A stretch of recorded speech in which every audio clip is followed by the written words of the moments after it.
I wanted to invite our listeners, who we call Mavericks, to the Reneu Energy holiday party. It'll be on Thursday, December 5th from 6 p.m. to 9 p.m. in Hudson Hall in Jersey City. We'll also be celebrating the 50th episode of the Solar Maverick podcast, and we appreciate you making it one of the most popular podcasts in solar. The cost to attend the event is $10, and food will be served. Also, our co-hosts for the podcast, Suzanne Waters and Li Wang, will also be there, and some of the guests that we've interviewed on previous podcasts. We're going to have more information about the holiday party in the notes of the podcast, and I hope to see you at Hudson Hall on Thursday, December 5th. Look forward to seeing you. Thanks. Hi, this is Benoy, your host of the Solar Maverick podcast. I would like to thank Infinity Energy Services for sponsoring this episode of the podcast. You'll learn more about them during this episode. Thank you again to Infinity Energy Services. It's amazing how many international people do come to this conference. I mean, the great thing about Solar Power International, I think about 16,000 people come to the conference.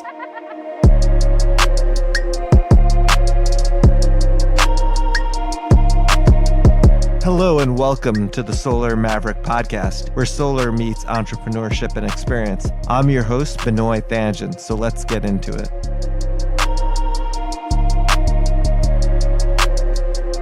Hi, this is Benoy, your host of the Solar Maverick podcast. I'm excited to have Li Wang on the podcast, my co-host. He hasn't actually been on an episode for a while. It's been since September 10th, so I'm excited to... Yeah.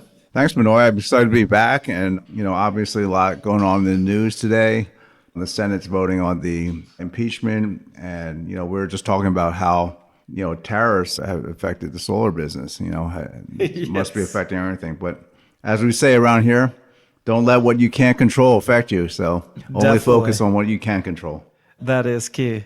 I mean, I really don't pay attention actually to politics because I feel like there's so much out of your control. So I try to focus on the things that I can control. So yeah. So speaking of, Benoy, you've been traveling a lot. Tell us what you've been up to. Definitely. I'm happy to be back. So this podcast episode is we call it the Solar Power International Takeaways. If you don't know what Solar Power International is actually the biggest solar conference in North America. It was actually held in Salt Lake City, Utah. I was there for 4 days. And so I've been actually on the road for the past 3.5 weeks, and I've been back for 2 weeks and just been traveling, speaking went to the conference, Solar Power International, Salt Lake, then actually was in Dallas, Texas, where I spoke at a Deloitte & Touche, their renewable energy conference it was in Dallas, Texas. And I actually spoke about the Deloitte Renewable Energy Conference, and the conference was Impact of Renewable Energy on the Future of Real Estate. And I was on a panel with Lisa Brown from Johnson Controls, Susan Nickey from Hannon Armstrong, and then the moderator was Todd Sampson from Deloitte. Deloitte taped it, so we're actually talking to them about doing it as a podcast episode, so we'll keep you updated. It was a really interesting panel, and it's interesting because I know Lee mentioned in the beginning of the podcast about the whole impeachment and what the federal government's doing. What's interesting about this was one of the discussions that came up was Lisa Brown actually does a lot of things internationally with energy. And as you know, Lee, we've done stuff in Asia and South America. But it's interesting, when you go to other countries, their energy policy is on a national basis. But in the US, it's different. It's actually a state by state basis. So I'm hoping one day, like the federal government will have a federal national energy policy, because I think, energy obviously is one of the biggest costs for, the citizens of the United States, businesses, but also too with, climate change and being strategic. It's, obviously we've been in wars in the Middle East because of oil. And obviously one of the reasons that I got excited about solar was that it could make the United States energy independent with renewable energy resources. So Lisa and I actually were discussing this during the panel because, for example, we've done stuff in Vietnam. Vietnam had a national, basically, feed-in tariff program to incentivize the development of solar energy. I've also looked at things in Colombia, and Colombia actually just finished a Colombia renewable energy auction where they prioritized renewable energy Energy because they have a lot of hydroelectricity and it depends on how much it rains. So there's a variability in their electricity costs. But I think it would make everything a lot easier if there was a national energy policy. So I know I'm going on a little bit of a tangent, but I thought that was interesting because we talked about that. And, obviously we'll keep you updated on the podcast when that episode comes out. Then I was actually in San Diego for the Influencer 2019 that we mentioned. And then I actually spoke 2 weeks ago at a conference about developing renewable energy and opportunity zones for brownfields in Newark, New Jersey. And we taped that as well for the podcast. So you'll be hearing about that where I talk about the New Jersey solar market. Well, speaking of San Diego, as a counterpoint, do you think if we did have a national policy, it might inhibit or hold back some of the more progressive states like California, who are really setting the bar high for renewable energy standards? Do you think that that could be a possible detriment of having a nationwide policy? Potentially, but I was thinking it as addition to basically a national policy. If you aren't familiar, like we do have federal incentives, which is called the investment tax credit, which is a 30% investment tax credit for the cost of the system. There's also accelerated depreciation, which is on obviously a federal or national level, where basically that qualifies for 50% of the system costs when you take this 5-year makers accelerated depreciation and then 30% investment tax credit. So yes, I definitely think, obviously California has been extremely progressive with renewable energy sustainability measures, but I would think it'd be on top of like more sort of incentives. And I think so there's like kind of a baseline push in addition to what individual states are doing. Yes, that's what I was thinking. Okay. And it's interesting because, since we're talking about the federal government, one of the things is that the investment tax credit, and I know we've mentioned this on other podcasts, is stepping down. It's 30% this year, and then it's going to go down to 26%, and then eventually 10% for commercial industrial, and 0% for residential eventually. I think that's like 2022 or 2023. So it's basically in 2019, it's 30%. 2020, it's 26%. 2021, it's 22%. And then 2022, it's basically 10% for commercial, industrial, and utility, 0% for residential. It was interesting when I was actually in Utah at the Solar Power International, a lot of people were excited and think that potentially the legislation to keep it at 30% is going to hopefully happen and get passed. I think it potentially might be challenging because obviously the Democrats are focused on impeachment. They might not be focused on passing this bill. And obviously we know that President Trump is not pro incentives specifically for renewable energy. So I still think it's going to be a challenging sort of process going forward. So what were some of the other key takeaways at the Solar Power International Conference? Definitely. So what I was amazed with was how many exhibitors there were. And there was just a general excitement about the solar industry. There was a huge energy storage. I was only actually in the convention center for a very brief time, but it seemed like very positive about where the industry is going. And then this might be my 7th or 8th Solar Power International. So it was great to kind of see how many companies were exhibiting, different products, new technology. Everyone was, interesting enough, talking about bifacial panels. If you don't know what bifacial panels are, they're panels where you could generate solar on both sides. And then after the conference, actually, so bifacial, Li, you mentioned this actually earlier about there's been tariffs on solar panels, but since bifacial panels was a new technology, it was exempt from the tariffs. Mm-hmm. And then actually after Solar Power International, they put tariffs on bifacial panels. So it's interesting because now obviously the cost is a lot higher for these panels. I think the exemption was like the 25% tariff. And I think that like relates to 4 to 5 cents per watt. We were actually looking at some of our projects with re-engineering them for bifacial, that it was worth the additional investment because it's more expensive than your standard panel. But then with the tariffs now on it, we're not going to look at it. And it's also smaller as well. So you get more production for a smaller panel. So it's been interesting because a lot of companies engineered these projects to be bifacial.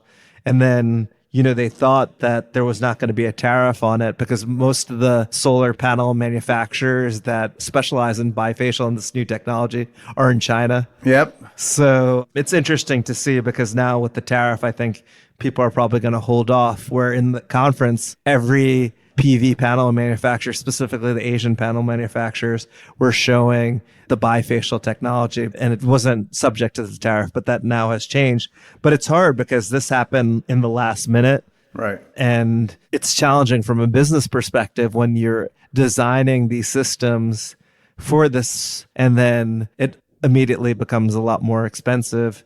Then you're going to have to re-engineer. So from a business perspective, like obviously not giving any notice and doing this extremely quickly wasn't a positive thing.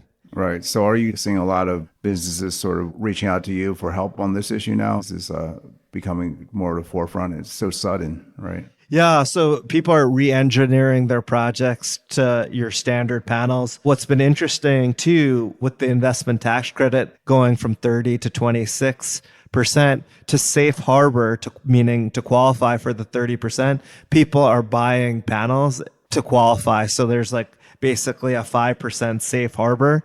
So it's interesting because I've been actively looking for panels for 2019.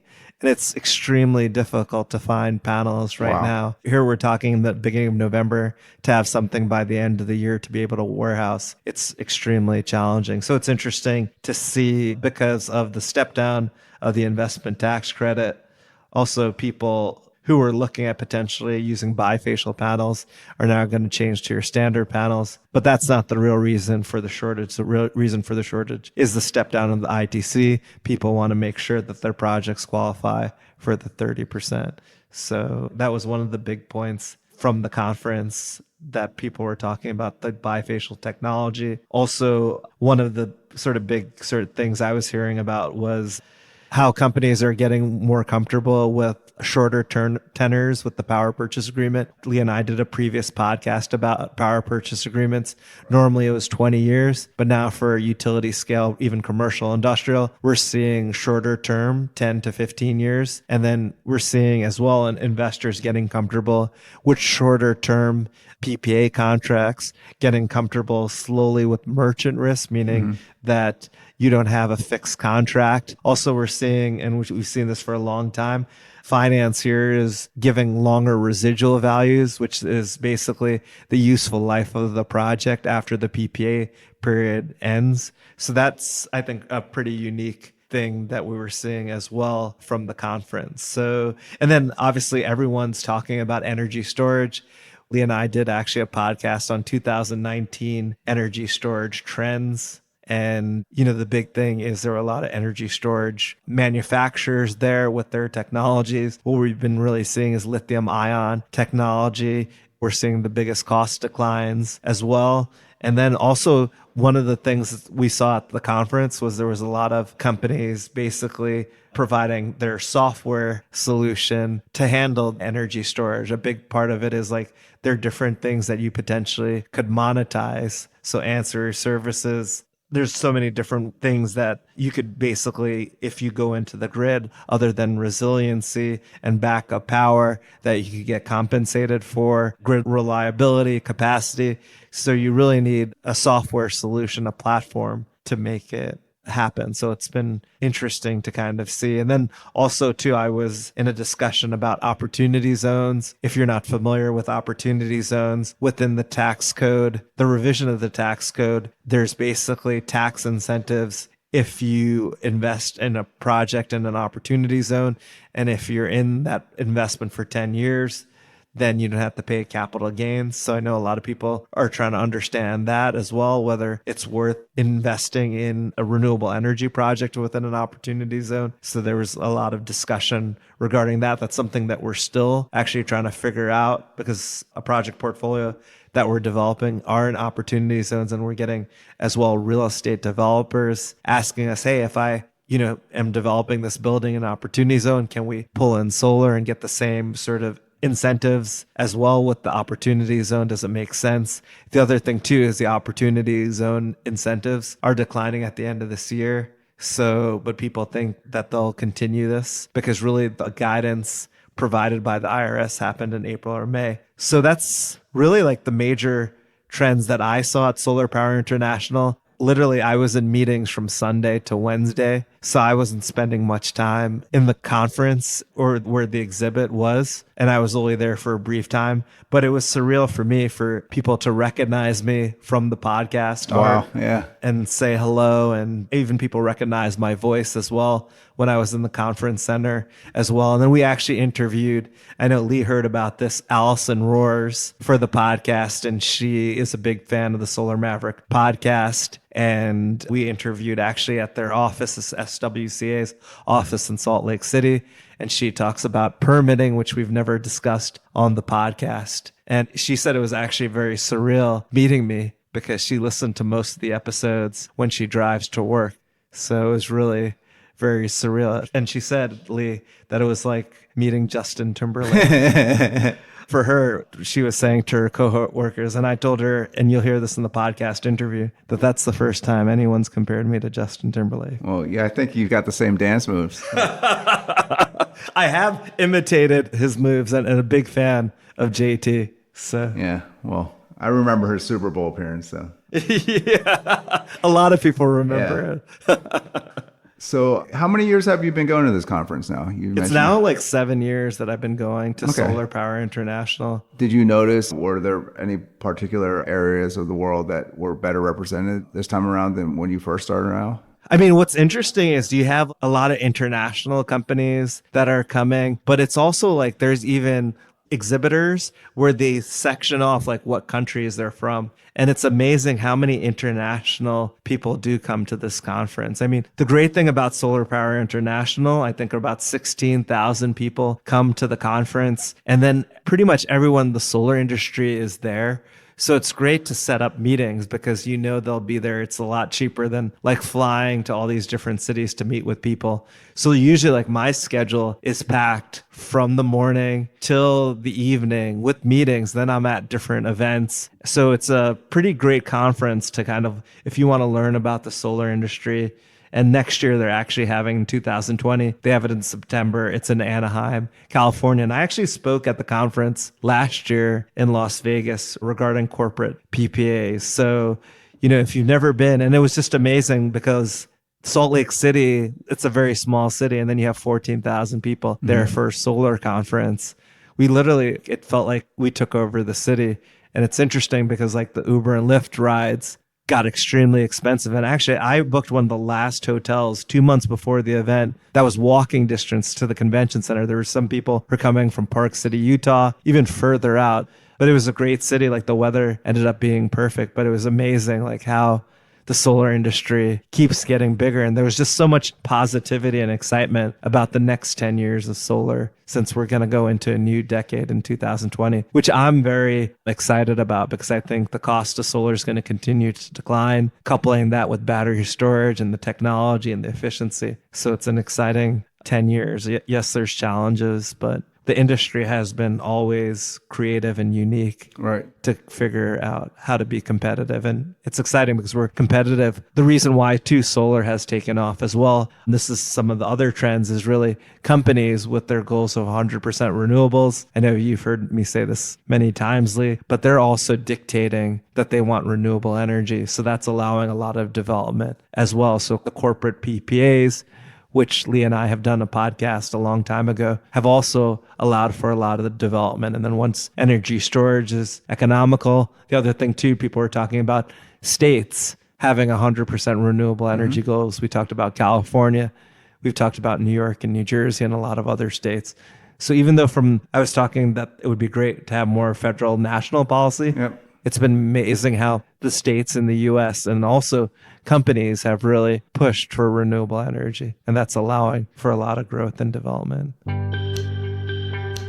Hi, this is Benoy, your host of the Solar Maverick podcast. I would like to thank our sponsor of this episode of the podcast, Infinity Energy Services, which is a turnkey solar development company with a focus on origination of opportunities between Maine and Virginia. They use their ability to structure financing and EPC projects as value add with their partners. To learn more about Infinity, go to their website, www.infinityenergyservices.net, or contact Tom Laredo, who's the Director of Project Origination. His number is 732-370-2446. I also interviewed Michael Kushner, who's the president of Infinity Energy Services, on episode 49 of the Solar Maverick podcast. Thank you again to Infinity Energy Services for sponsoring the podcast.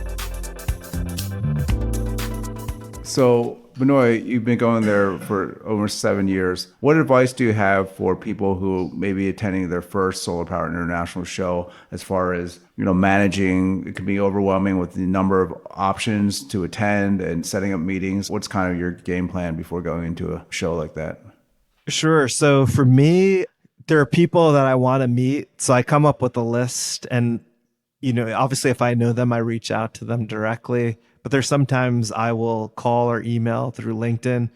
It really kind of depends like what you're looking for the conference. I mean, I think it's worth to buy the exhibitor pass and walk through the floor, because even walking through the floor, talking to all the different companies, you learn a lot. I always try to do that, but it's usually like at the end of the conference or a very brief period of time. Also, they have like the educational sessions, which you could pay more for to attend the conference. And it's really just going out there and meeting. There's so many different events. So let people know that you'll be attending the conference, and, people will invite you to things. And there's a lot of happy hours as well on the floor of the exhibit hall. And that's great ways of meeting people. Also, actually, this conference too, if you register, they also have an app where you could network with other people in the industry. Obviously, they have to set up their profile as well. So I've also seen companies now putting LinkedIn ads and messages to say that they're attending, going to be there. Okay. That they're going to be there. So, obviously that's an interesting strategy. That's an interesting strategy as well. And then also I get emails like about, hey, we're attending. If you want to meet, set up something on our calendar. And I think it's probably one of the best solar conferences to attend out of all the one. I've been to many conferences, and everyone in the industry is at this conference. And next year, as I said, it's going to be in Anaheim, California in September of 2020. And even though this podcast is coming out in December, I think like these key takeaways are still very important. Like we're basically filming this on Halloween on October 31st, and I've been traveling then. But there's still, I think these ideas and points are extremely, valuable, even though it's been a few months after the conference. And how many have you been a speaker on? So last year was actually my first time speaking. I was actually a moderator for a panel on corporate PPAs. I've actually written 2 articles about corporate PPAs. If you go onto the Reneu Energy website on the educational tab, you'll see the 2 articles that I wrote for PV Magazine and Renewable Energy World. So now and you're going to speak next year in Anaheim, right? I mean, I will submit an application to speak next year, but there's no guarantee that, they have an abstract and approval process that, is a part of it. When you've gone from moderators to panelists, and now hopefully you'll evolve, right? Yeah, I mean, honestly, and Li knows this, I speak now like once a month at many different conferences. It's interesting because Solar Power International, it's a smaller audience that's coming to hear you speak than like at a conference where, everyone is actually, registered for and attending. But it is definitely, a great conference to speak at. Right. So you're one of your regular part of your job description is to attend conferences and be part of them. Talk a little bit about this other conference that you recently were part of, the Mogul X. Oh, yeah. So this is, if you're not familiar, we mentioned this on another podcast. So I was actually the dean of the hustle track of Oh, that's quite a title. Seriously, I never, Dean, I was like, effectively, Dean means MC. Right. So it was interesting because if you're not familiar with Mogul X Conference, it was in New York one Saturday in the beginning of September. It would basically encompasses a schedule of transformative classes, immersive experience, and then they have these different tracks. I was the hustle track, but there was one in work, finance, relationship, travel, health, and wellness. Each class is taught by a world-class CEO or top executive or celebrity, where they take their lifetime of learning and expertise and turn it to actual lessons. And for me, like even emceeing it, I was learning from listening to the different speakers. One of the key speakers was Susie Orman. She taught actually 3 classes of the finance track. I wasn't able to attend because I was emceeing the hustle track, but it was still like amazing people in my track. For example, some of the speakers was John Henry. He's a partner of Harlem Capital and he's host of Viceland's Hustle. And they invest in minority-owned businesses. They're a venture capital firm. There's also Melania Hughes. She's the Chief Human Resources Officer of Moody's, and she talked about getting hired. And I thought that was really interesting. And Deb Bubb, she's actually the Chief Leadership and Learning and Inclusion Officer at IBM. And what she actually was talking about working smarter. And what was amazing too, she focused a lot of her talk on the importance of sleep. Wow. And that's interesting. Yeah, I thought it was going to be something totally different, but how keeping a sleep schedule, how sleeping 7 to 8 hours and forcing yourself to go to bed at the same time and impacting your circadian rhythm. It was just really interesting. Someone from IBM, and she actually showed all these charts on how it hurts productivity actually when you don't sleep well. So to put a priority, because that's when your body is battling certain things or regenerating and things. So it's interesting. And then actually Mielke Umler, she's the founder and CEO of Me and the Bees Lemonade. I actually saw her on Shark Tank. She's only 14 years old and she was funded by Damon John. And I was really impressed for her presentation at 14 years old. And now, they're distributing her lemonade in Whole Foods. So it was amazing conference. It's called Mogul X. They're going to have it next year as well. That's probably going to be in New York City. Tiffany Pham also, who's the founder and CEO of Mogul, also was in Hustle Track. And she was actually interviewed on our podcast as well. She was actually the first person that was not a solar person that we interviewed, but we got a lot of great feedback from it. And she's actually right now our 5th most downloaded episode of the Solar Maverick podcast. That's where I interviewed Tiffany Pham. She's the founder and CEO of Mogul. If you don't know about Mogul, Mogul basically focuses on, productivity for people and companies. They also have a platform where Fortune 500 can find job candidates. So, definitely check out that episode that I interviewed Tiffany. I'm also an investor as well in Mogul. And actually Susie Orman is as well. So it was great actually to meet Susie Orman as well. I met her in the speakers lounge and we were talking about the investment in Mogul. And then we were talking about her show. And How was she in person? She was very down to earth, really funny, and we had a great conversation. And I was joking to her about the part of the show where callers call in and ask her whether they should spend something on a vacation or luxury. Shooter. And then she says denied. And I love that part of the show. And we're joking about that. But it was pretty amazing to meet her because I'm a big fan of what she preaches. She's the queen of personal finance. And then she has a very popular show as well on CNBC. All right. That's great. So Benoy, run us through this other event that's coming up, the Opportunity Zone Bootcamp and Pitch Competition that you spoke about. Yeah, so that actually happened 2 weeks ago where I spoke at the Brightfields event, which we've talked about Brightfields before. So Brightfields basically has a platform where their redevelopment opportunities they list for landfill and brownfields. It was in Newark, New Jersey. We actually interviewed Dan French, who's the CEO and founder of Brightfields on episode 46 of the podcast. It was in Newark, New Jersey at NGIT. It was an Opportunity Zone bootcamp and pitch competition, as Lee said. I actually spoke about the New Jersey solar market. so that people understand the opportunity as well. And then I talked about community solar. And actually, the community solar pilot in New Jersey, which we did a podcast episode with Suzanne Waters, we talk about how there's an incentive actually to develop solar on landfill and brownfield. So I was mentioning that opportunity to the attendees, and the panel that I was on was called Developing Renewable Energy in Opportunity Zones. We actually have taped that. We're hoping to release it as a podcast.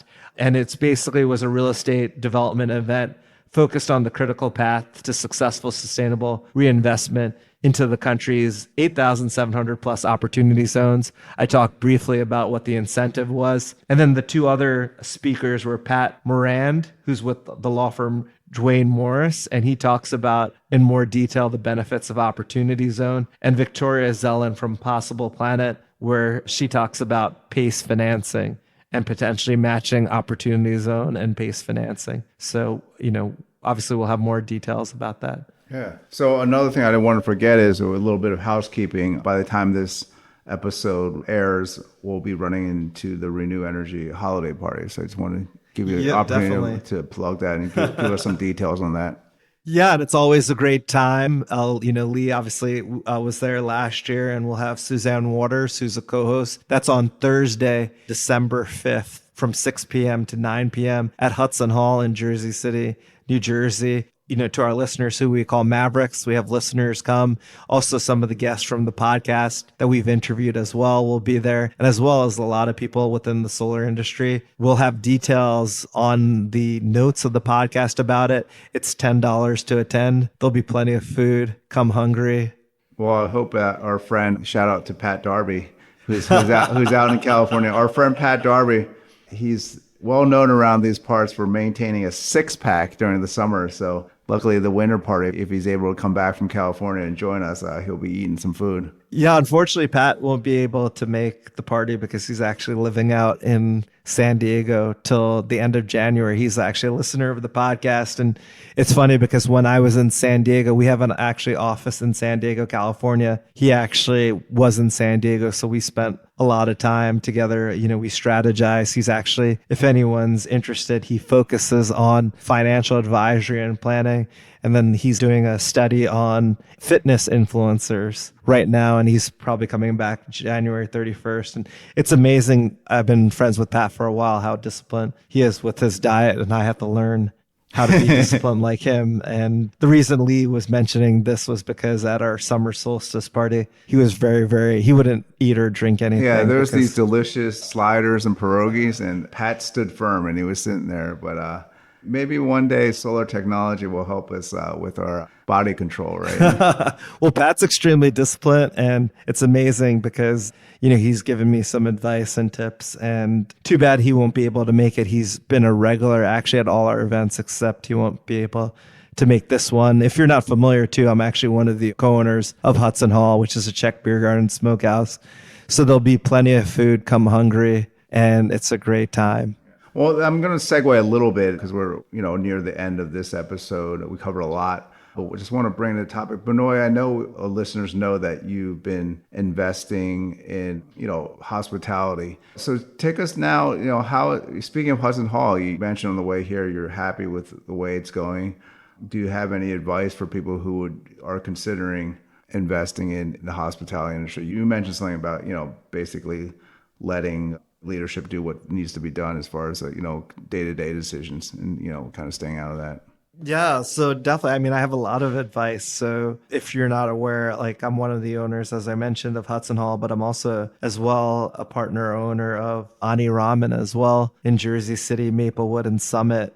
So it's been an experience. One thing that I realized now as being an investor, I'm basically a silent investor. I'm not actively managing the day-to-day. I do help with strategy, raising money, bringing events. But one thing, it's really about trusting the people. And I think the hospitality industry is just a very competitive industry. Obviously, if the restaurants are successful, it's extremely profitable, but it's very challenging and it's a fun business. But I think it boils down to some basic concepts, and it's about trust, right? The first thing is about trusting the partners that you're either working with or investing with. The managing member of Hudson Hall, him and I have been friends for a long time. He's had a lot of successful restaurants and bars in New York and New Jersey. And then I was actually, comfortable with his vision of, what he would see. The other thing that I was also telling Li is like, I'm not in the hospitality industry, so I let the managers of the business, I don't try to get too involved. There's twofold. If the business is running successful and they feel like doing things a certain way, what am I to say? I don't have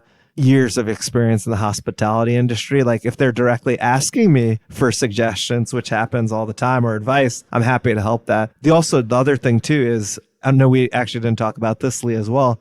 Hudson Hall, like the managing member is looking at other opportunities, and even Ani Raman. If you're the silent investor who's always questioning every single thing or very hard to deal with, they're not going to come back to you for that next opportunity. Right. So like I prefer as well being with the same groups. And if I know that they're successful and I know that they could make money, I want to stay with them. But I've been very fortunate because both are very successful restaurants. Most restaurants do fail, but it was really my trust and confidence and experience of basically the team.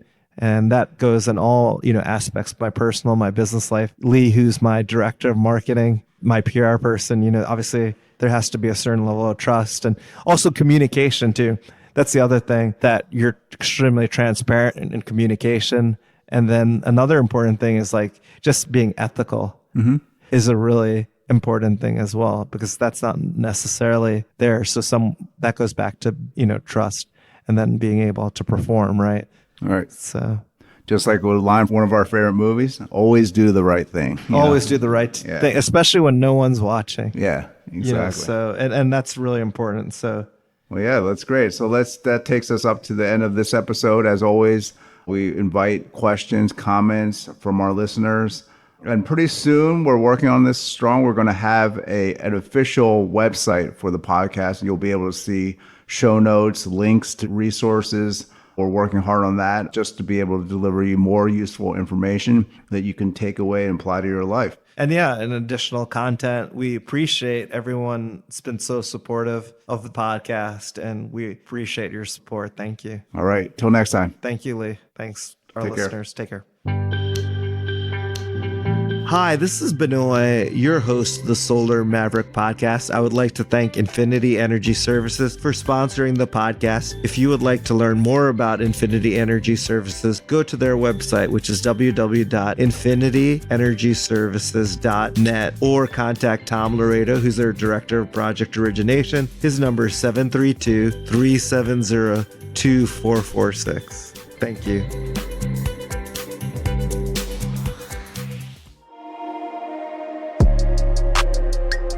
Thanks for listening to the Solar Maverick podcast. The Solar Maverick podcast is brought to you by Reneu Energy. We're a solar development and consulting firm. If you believe that this podcast is adding value to you, please give us a 5-star review and share with those that you think could benefit from this information. Please email all questions, suggestions, and feedback to info@reneuenergy.com. That's info@reneuenergy.com. The Solar Maverick podcast is produced by Podcast Laundry and executive produced by Benoy Thanjan and Kevin Y. Brown.